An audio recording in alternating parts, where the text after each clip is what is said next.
En dédicace le samedi après-midi, nous aurons le plaisir de retrouver Barbara Constantine. Barbara Constantine, c'est l'auteur de Allumer le chat, Méli-Mélo, et puis Paulette. C'est des petits romans frais, sympas, détente, qui plaisent beaucoup aux dames, aux filles et même aux hommes d'ailleurs, à tout le monde. Et ce que j'appelle le bouquin optimiste qui nous fait passer un très bon moment et quand on le referme, on est content, on a passé une bonne journée et voilà, et on trouve que la vie est plus belle même s'il pleut.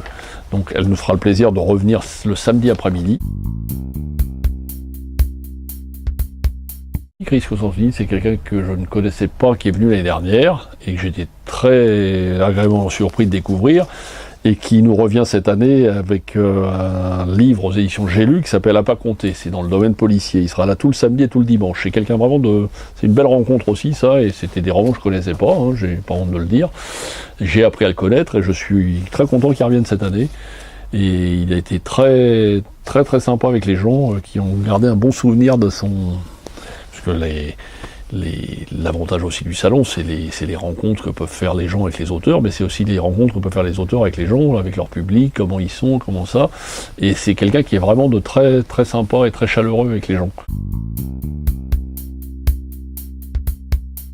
Une grosse pointure aussi, parce que bon, qui nous vient d'Allemagne. Alors j'avais eu envie cette année de faire un petit peu un éclairage sur le cinéma, non, décidément, sur le policier allemand qui est en train, petit à petit, dans les différentes maisons d'édition, que ce soit chez Actes Sud, Babel, chez Gallimard ou en Point Seuil, de commencer à remplacer, pas remplacer, mais à faire un peu de l'ombre au cinéma décidément, au polar scandinave et qui nous vient du froid. Et bon, par manque de chance et manque de temps de certains auteurs, j'ai réussi à en avoir qu'un, mais c'est un qui vaut vraiment le coup. Il est édité chez Babel, dans leur fameuse collection Babel Noir, et c'est un livre qui s'appelle Lune de glace.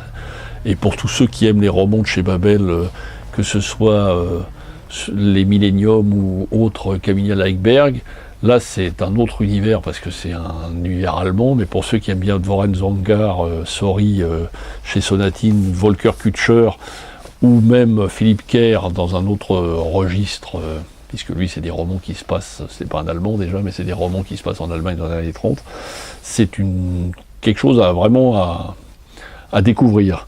Il nous a écrit 4 livres, Le silence, Lumière dans la maison obscure et surtout Lune de glace, qui est pour moi son meilleur, et c'est vraiment un livre assez terrifiant à découvrir, et c'est aussi une des fiertés de notre salon, c'est de faire découvrir des gens qui, à notre avis, ne sont pas assez connus encore en France. Et c'est aussi le but de ce salon, de ne pas avoir que des stars ou des gens hyper connus. Il en faut, parce qu'il faut tout le monde, et puis il faut que les gens viennent aussi pour voir les stars, et puis leurs auteurs vedettes. Hein. Mais c'est bien aussi, et c'est le but de ce salon, comme c'est le but de notre librairie depuis 25 ans, de faire amener à découvrir des gens qui ne sont pas forcément connus, mais qui seront peut-être les grands auteurs de demain. Et je pense que Yann Costin-Wagner en fait partie. Donc il sera là le samedi après-midi et le dimanche toute la journée, parce qu'il nous vient d'Allemagne.